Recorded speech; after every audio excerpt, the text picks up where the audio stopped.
am Deidre Quinn, and welcome to Pending and Trending, a podcast that started in real estate and grew into so much more. Here, we talk about the power of building wealth, creating opportunities, and designing a life that lasts for generations. With expert guests and real conversations, my mission is simple: to help you elevate your journey and build the legacy you deserve. Welcome back to Pending and Trending. I'm your host, Deidre Quinn, helping you build a business that not only thrives today, but scales for tomorrow. Today, we're diving into the future of real estate systems with Clay Lehman, president of Lehman Strategic Partners, a financial expert, AI strategist, and fellow industry veteran who's helping agents reclaim time, boost efficiency, and future-proof their businesses. From automating operations to creating content that truly connects, this episode is packed with insights to help you work smarter, serve deeper, and stay ahead in a fast-changing market. Let's jump in. Clay, I'm so happy to have you here with us today. Thank you so much for joining us on Pending and Trending. Absolutely. I am really appreciating AI at this point myself, so I'm really excited for the conversation. And let's just start by really getting into how I think people are afraid of it, AI, but they also don't exactly know all the amazing things that they can do with it. How can agents or others, right? It's not even just agents on this, but how can they use it for deep research? And can you just start there on how you can use AI for deep research and start with what platform they should be using or which one you recommend and how they can use it? Yeah, definitely. Happy to do that. So what platform they should use? I'm a big fan of both ChatGPT and Gemini as the jumping off point for people getting started in AI. The reason for that is they're both very user friendly. Really, all of the platforms are very user friendly. But with Chat and Gemini in particular, you can have a plain language conversation and immediately start to get interaction that's very valuable. I also like those two platforms because they're extremely versatile. They can do a lot of different tasks for you. Let me restate that. They can do different tasks for you, but you can interact with them in different ways to get different results. So in both Chat and Gemini, you can just brainstorm, ask questions, have a conversation with it, or you can create images, or as you stated, you can do deep research. So either Chat or Gemini is where I would encourage people to get started. And I would highly encourage people to focus on one platform before they start getting wide-eyed with the shiny object syndrome and the FOMO that leads you to be unfocused. And I say that right. Like I'm not pointing at you, I'm pointing at us. We all have a tendency to want to chase every cool thing that's talked about. Really focus your energies in one area first. And then my final kind of pin in this topic as far as which one, if you use Gmail or Google Workspace, I would highly encourage you to engage with Gemini. It layers into and over the Workspace products elegantly. It really makes it extremely powerful, the way that it can interact with your Gmail, your calendar, your Google Drive, your Google Docs, your Google Sheets. All of those things are greatly enhanced. Oh, and I neglected to mention in both cases, both Gemini and Chat, you can also create video very easily now, and that's a lot of fun. So there's a really long-winded way to say I encourage people to check out Chat or Gemini, and Gemini gets the nod if you're in Workspace or Gmail. So that's great. If someone's already using Chat and they want to take your advice and also perhaps then add Gemini since they do use all of those, is there anything wrong with doing that? Can they just No, nothing at all. In my day-to-day engagement with AI, I use Chat, Gemini, Claude, Manus, Midjourney, just the list goes on and on. Perplexity.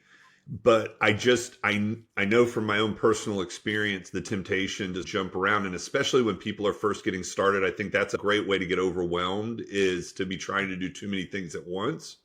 But as you get comfortable, there's nothing wrong with using multiple models. In fact, they each have strengths in areas and weaknesses in areas, and you start to get to know what works best for you in your different objectives. No, there's nothing wrong with that at all. Just an example of that. This morning, I was going back and forth. I had introduced actually a friend of mine to a lender, and my friend has been renting for way too long. And I'm like, you have to stop flushing your money down the toilet. And Sure. literally, I put it into chat and I said, can you just send me a picture? And literally, chat gave me this picture back of a toilet with the green going.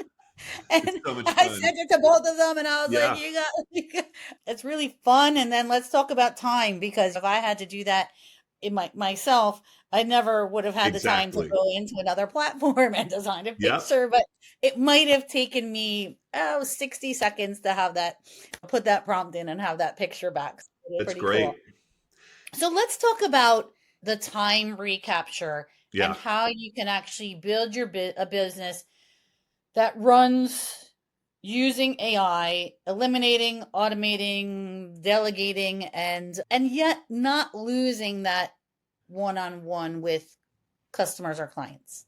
This was something I heard when I first got into automation, and not so much AI, but you could really apply the same to that. And I wish I remembered who said it, but they said that they automate the ordinary so they can excel at the extraordinary. So you wouldn't necessarily seek to replace your heartfelt email or communication or handwritten letter at the end of a transaction, or but what you would is you can use AI to help personalize the front end stuff. So like where automation has always been available to send, like for example, you could have drip campaigns that's been around forever, and Sure. your drip campaign can be tailored. Let's say before AI, you could say, okay, this person came in through my lead funnel that was for investors. So all of the emails they receive will be directed at investors. And that's good. There's nothing wrong with that. But now with AI, you can start to build a profile of the person, and the drip campaign wouldn't just be directed at investors, but it would be like, hey, Mr. Smith, I know that, when we've communicated in the past, you've indicated that you're interested in 1031 exchanges. Here's some more information about 1031 exchanges. You can get a lot more granular and personal with AI being layered over. It's easier said than done, depending on what your tech stack looks like. And what I mean by that is, and what I tell people all the time, is when you want to start in automations, and especially automations using AI, first look at what you've already got.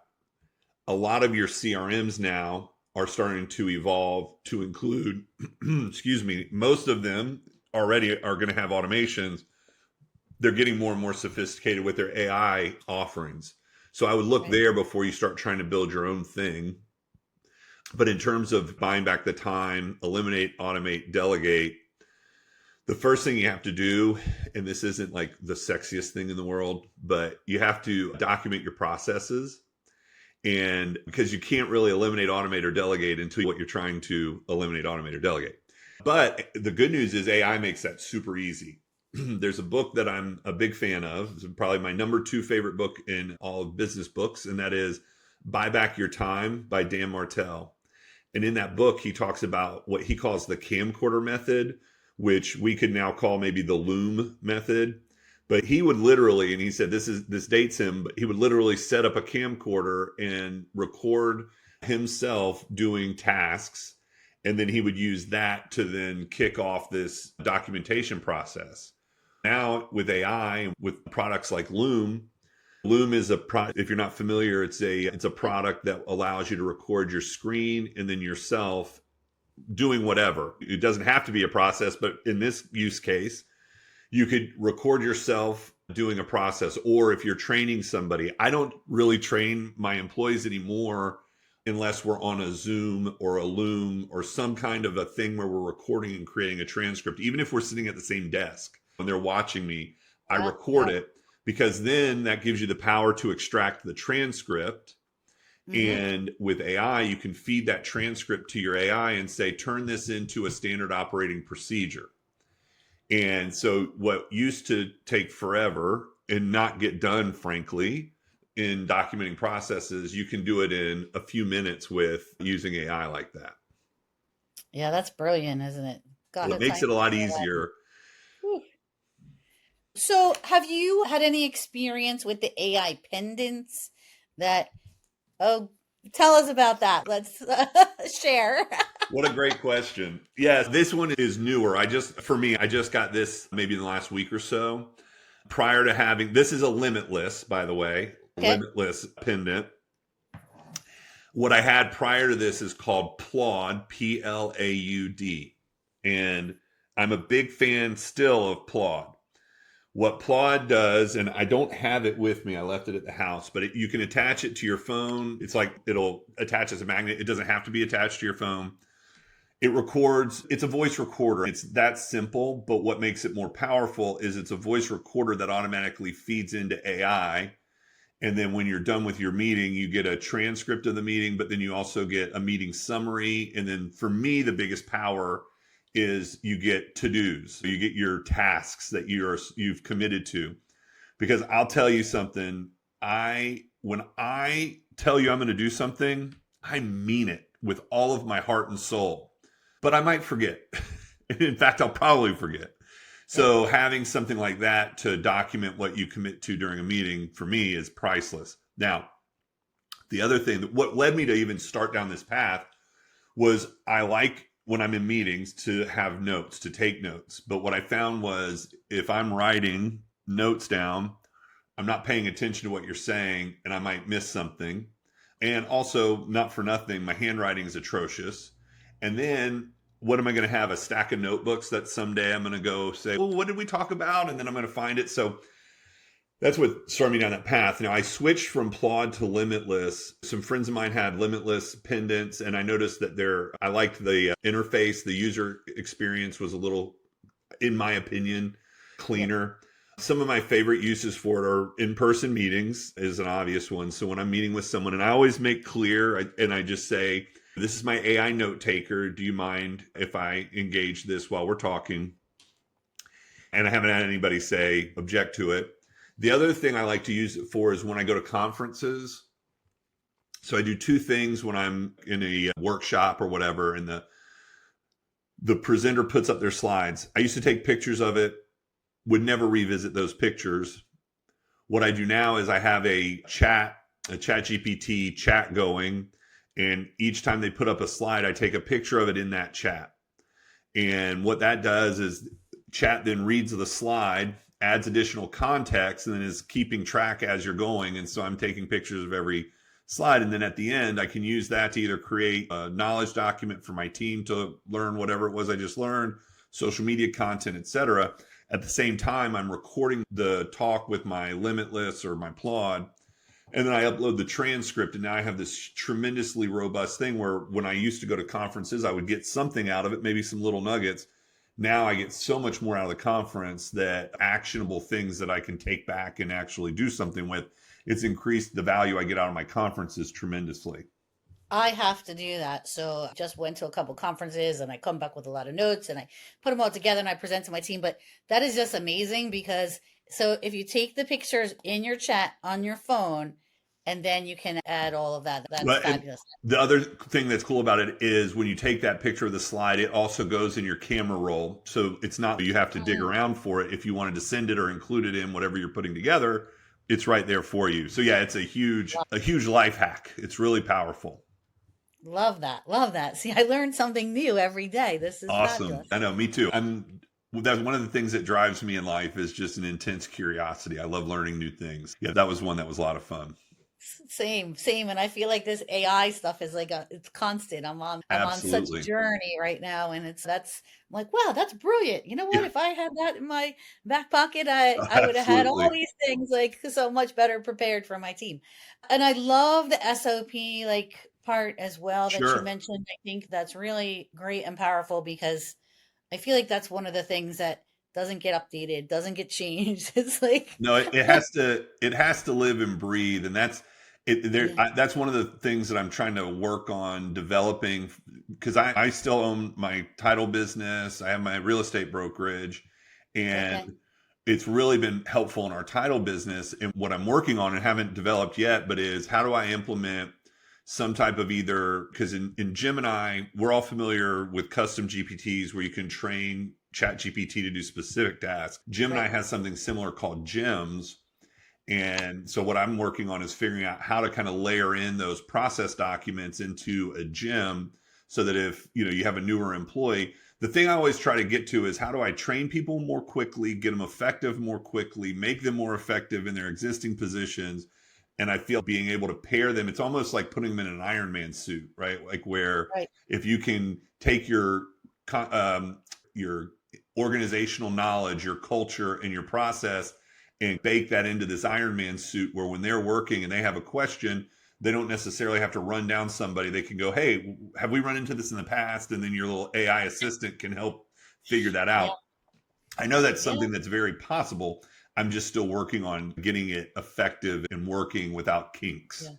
That's great. So I look forward to hearing more about that. Yes, ma'am. Um, so let's talk about AI and how you can create and repurpose your content across multiple platforms and how that can be such a time saver. That's a very timely question. I teach a Facebook Live every Thursday on my Facebook group. And this week's topic is that exactly: content leveraging and content repurposing. So, at the base of what you're asking is, how do you take? So, we have this responsibility. I don't know if responsibility is the right word, or obligation, but if you're trying to grow your business, really, you can think of it that way. You have a responsibility and an obligation to be on social media. But what makes that challenging is you're a busy entrepreneur and you don't have time to sit around and create 50 pieces of content. So what I try to teach my clients is create one cornerstone piece of content, one or two a week. And a cornerstone is a long form content, either a blog or a video. And then you can use AI to atomize that, break that down, and then create other content. So the most simple form of that would be, like for me, for example, I write 2 blogs a week. I have a trained AI project that helps me write my blogs. So I can write 2 blogs in about 30 minutes to an hour. You could write them faster. I put a little bit more work into it because I want it to be more authentically me. Then I take those blogs and I've built a custom GPT, but you don't have to do that. You could just take a blog, put it into, say, Chat GPT, meaning upload it or copy and paste it in, and just ask, say, can you please create 7 pieces of content or 10 pieces of content from this for Facebook, LinkedIn, video scripts, whatever you want from it, you can ask. So the real fundamental thing to keep in mind is, if you can just create that 1 or 2 long form pieces of content, that's all the content that you would need to stay active on a daily basis, getting in front of your clients. The other thing that I'm going to talk about in terms of content repurposing is also taking older content and giving it new life. You got to keep in mind that when you post content, first of all, not everybody sees it. Your full audience doesn't always see your content. In fact, it's less than a third that's actually going to see your content typically. Then on top of that, your audience is likely changing, growing over time. So if you posted something 6 months ago that resonated with your audience, it'd be great to bring that back to life, either as like a throwback and just repost it as it is, or you update it, say, hey, I posted this 6 months ago about AI. AI has changed. Let me update this. The thing about being, like, quote unquote, a content creator, and whether you think of yourself as one or not, in 2025, we are all content creators. It is a lot harder than you think it is. And I say that because it's a lot harder than I thought it would be. The thing that I think I find the most challenging is being consistently inspired to post and create. And I think it's just like being on a diet or any other goal that you set. You start out with dreams of grandeur, and I'm going to do this every day. And then if you don't have systems and discipline behind it's really systems and habits that are going to put in place the discipline you need. For me, the biggest system to have in place is constantly be creating content in a manner that you can batch it and use it in those times when you just aren't inspired. And I'm being totally frank, like this week, it's only Monday, but this week I've already felt that, man, I'm just not feeling it. But thankfully, I have archives to fall back on to grab content to then just repost it, because it's critical that you're consistent and on, but you don't always have to be creating original content at all times. Very good.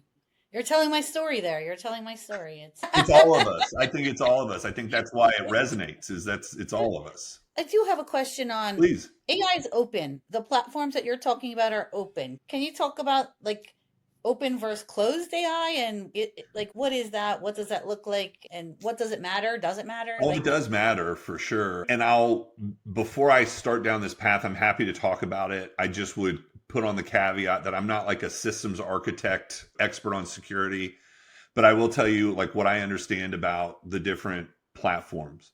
okay. So on all the platforms, pretty much, if you're using a free version of the platform, it's using your data to train, meaning you are putting data in, it's absorbing that data, and that becomes a part of what it's using for its knowledge. With that said, I mean, I don't know how you would go on and say, what did Clay Lehman put into the model today? Or what's Clay Lehman, blah, blah. I don't know how you would extract that data if you're a bad actor, but you wouldn't want to put anything in there that you would consider proprietary and certainly not anything private or personally identifiable. When you start paying for the models, they stop training, or they give you, they give you the option to opt out. So you can go in and say, I don't want you to train on my data anymore. And that means that it's not absorbing your data into its brain, or that may not be the right analogy, but it's less likely to be pulling your data in. But I still would be really cautious about what I put in there in terms of, I think you could start to think about more of your proprietary data might be okay, but your personally identifiable, like your name, address, phone number stuff where you're not quite sure. Now, and then this next statement is going to be more of a proceed at your own risk.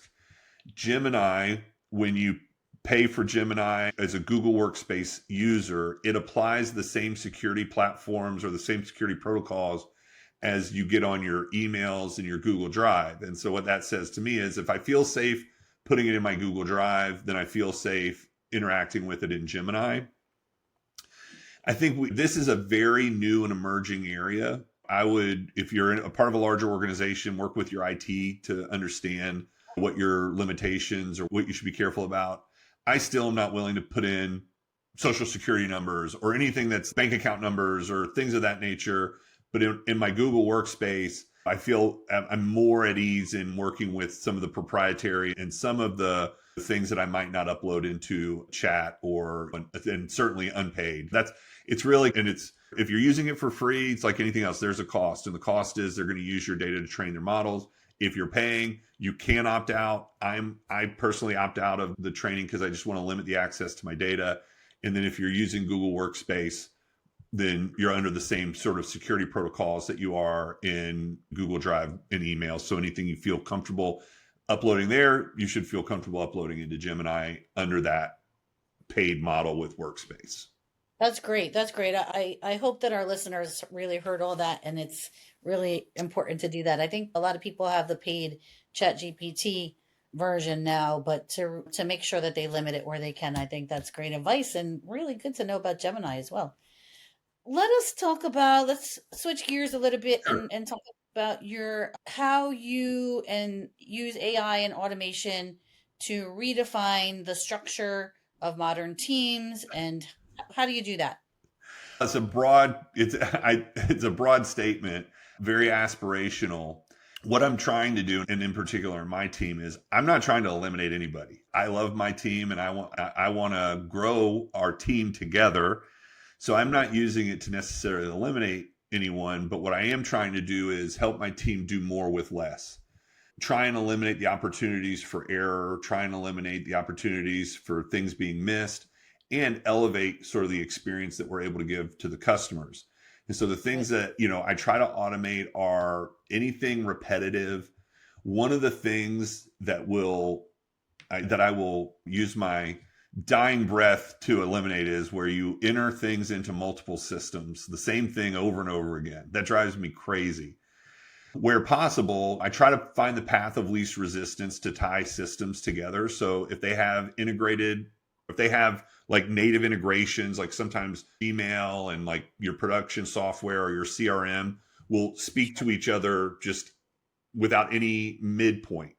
That's Right. like the ideal. And so if you're looking to build any kind of automation, start with trying to find what exists already between your systems without having to bridge the gap.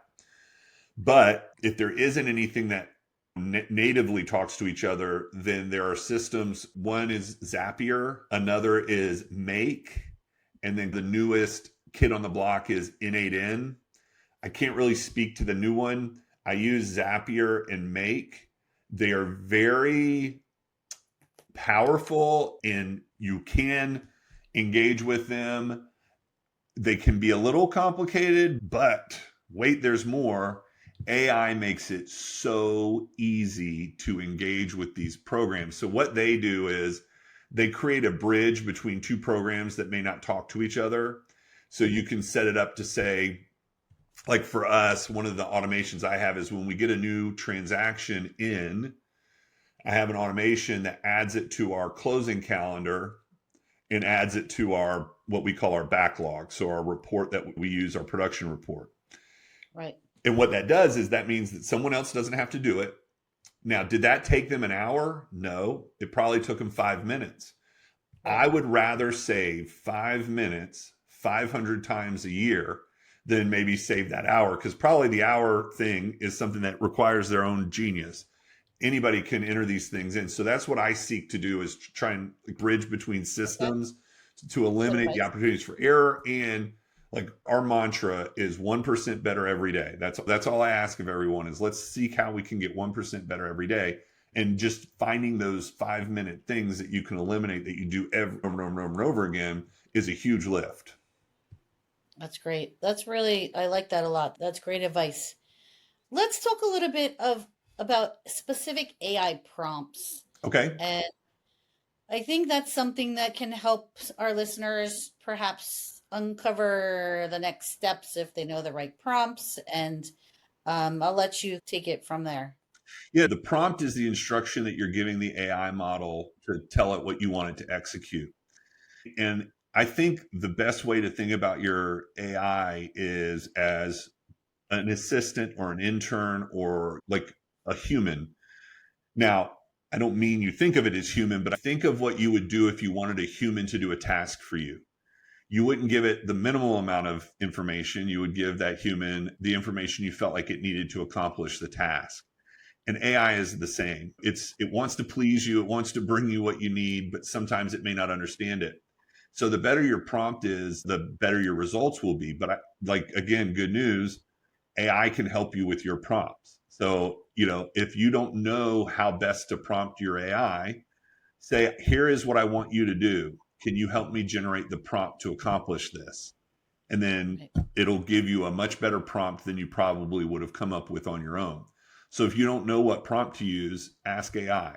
The biggest thing, like in terms of for people that are getting started, is just start talking through things with your AI.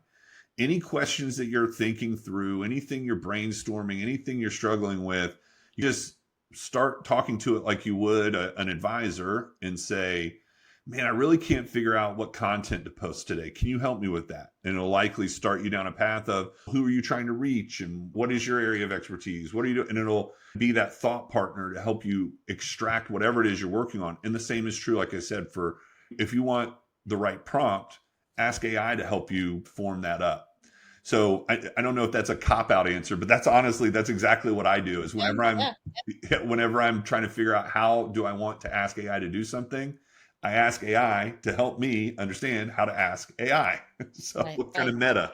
It hasn't been that long, but I look back and I wonder what I would do without my AI now. So I know, it's crazy. It's a little bit of insanity there. I'm going like, wow, like I don't think I had this, like certainly not over a year ago. So what did I do before that? But so what is the first thing that you recommend our listeners begin or automate?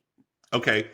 Whatever, in terms of automation, I would try and figure out what is the thing you do every day that you don't love doing every day and that would save you a few minutes. It might be, you might have a review of your emails, like in either Chat or Gemini. If you connect it with your emails, you could say, make me a daily digest of any unread emails from yesterday.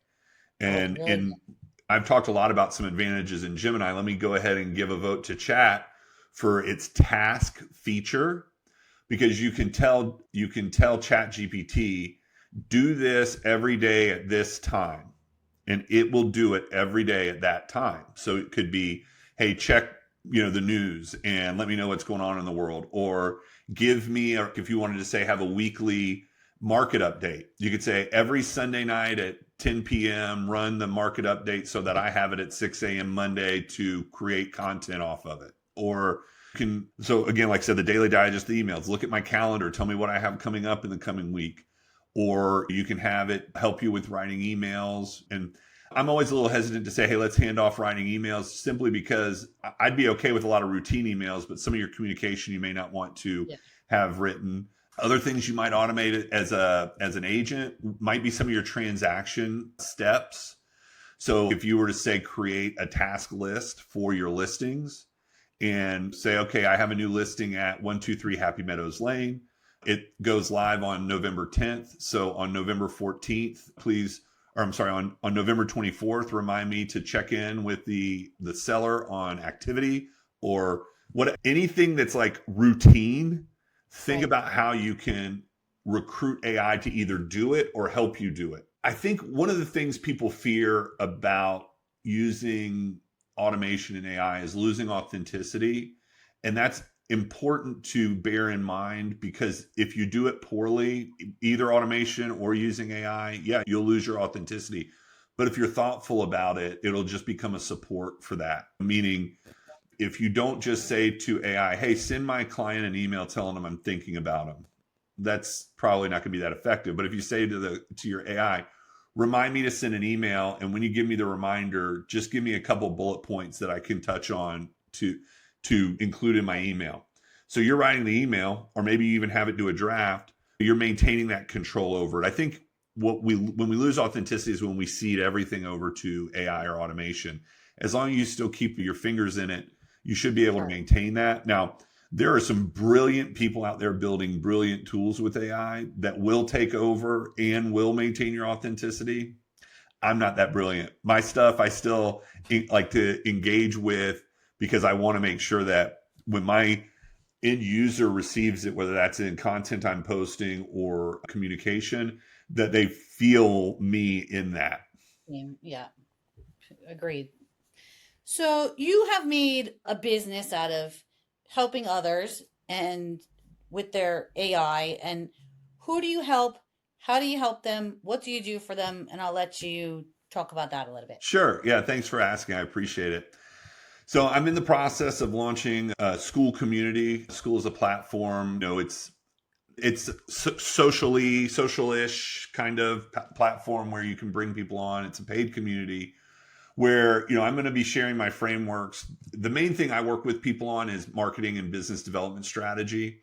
So it's really like I have a kind of two-pronged approach. As I said, maybe before we got started, what I try to help people with is getting more out of their business and then more out of their life. And so the more out of your business is the business development, sales, and marketing strategies. The more out of your life is the automation, the AI, the kind of scaling in a manner that frees you up.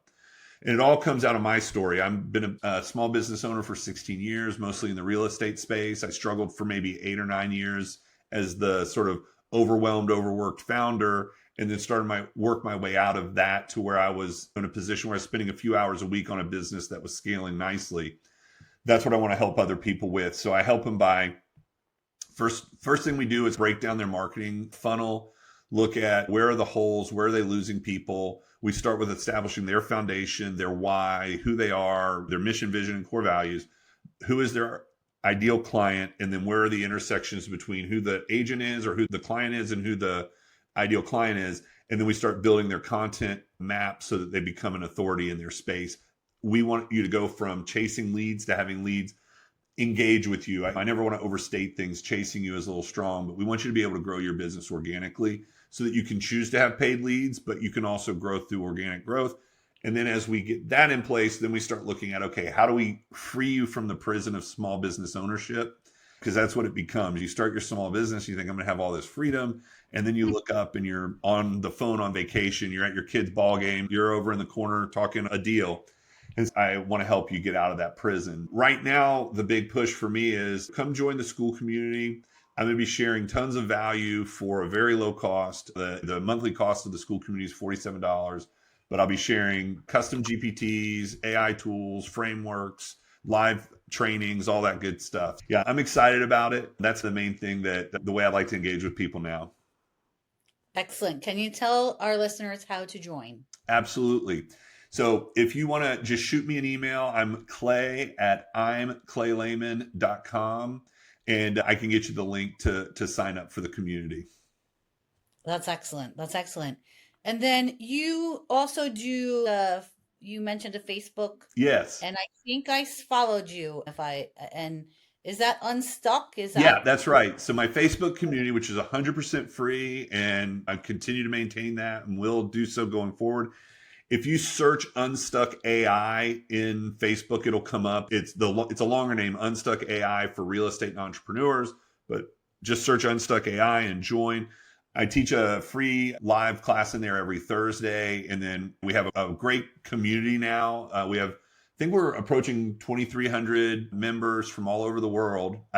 It blows my mind. I grew up in Florida my whole life, and I've got people from Africa, literally all over the place, yeah. Philippines, Brazil, but we share all kinds of information. It's a combination of business fundamentals and AI, which is really the way I like to approach teaching. I'm going to teach, if you join one of my Facebook Lives, I'm going to teach you first the fundamentals of what we're talking about, because whatever happens in tech, like we know tech will change, but the fundamentals of what we're doing should remain the same. So first I'm going to teach you the fundamentals, and then I'm going to teach you the tech. And I try to shoot for about 30 minutes to 45 minutes of instruction, and then question and answer. Excellent. I definitely want to join. Awesome. Cool. And is there anything else that you want to share with our listeners? I would just say that, for one, AI is not something to be afraid of. And I'm not here pushing, quote unquote, pushing AI. I'm so excited about what it's done for me. It has unlocked a creative side of my brain that's been dormant for a long time. My training is in accounting, like my education and my first few years in business or in my career were in accounting. And then when I started my own business, I started to learn a little bit more about business development and things of that nature. And I always knew I needed to be active on social media and creating content, but I'm just not, I don't have the attention span for it. And AI has really bridged that gap. I mentioned I write 2 blogs a week. I probably didn't write 2 blogs in a year before I started engaging with AI. So I just love what it unleashes in us in terms of creativity. The other thing that I see sometimes when I'm engaging with people online about AI is an objection to the idea that it's going to make it allows people to fake who they are. And I think that's true. I think there is the opportunity to fake who you are, but I think just like with anything else in life, it's only going to take you so far. The people who are really going to excel are the people that have legit experience, wisdom. It's going to amplify those things. So I would just say, get started with it, kind of open your brain up a little bit in terms of your just curiosity, because what'll happen is as you start to ask it questions, you may even just start with, I'm a realtor in this area. How can you help me today? And just let it start to ferment ideas with you. The greatest thing it does with us is this brainstorming. And it's just like having that expert in whatever you're working on sitting right next to you. So don't be afraid of it. And certainly you mess around with it. And if it's not for you, it's not for you. I just think there's limitless ways that you can use it to make your life easier. But I would also say, don't buy into the hype of, oh, it's going to eliminate X, Y, or Z. I don't think for me, it definitely makes my tasks quicker. It also allows me to do more with less, but I'm still working. You'll still be working. People make it sound like, oh, you can spin up an AI business, make tens of thousands of dollars and not do anything. That's bullcrap. It's always been bullcrap. It will always be bullcrap. If you want to be successful at something, it's going to take work. I just find that with AI, it makes it a lot more fun. Love it. Love it. Thanks for the powerful conversation. That was really great. And I certainly hope our listeners had a lot of takeaways from it. Thanks so much for having me on. I appreciate it. That was such a powerful conversation with Clay Lehman. I hope you're walking away with at least one idea you can implement today to simplify your systems and amplify your success. If you love this episode, make sure to follow or subscribe so you never miss what's pending and trending in real estate and entrepreneurship. And if you're ready to level up your business using AI and automation, connect with Clay through his group Unstuck, AI for Real Estate, or take his free personal marketing expert profile assessment. Until next time, I'm Deidre Quinn, and remember, together we unlock possibilities. Thanks for tuning in to Pending and Trending. Remember, generational wealth doesn't happen by accident, it happens by action. If you like today's episode, share it with a friend, subscribe, and let's keep elevating your journey together.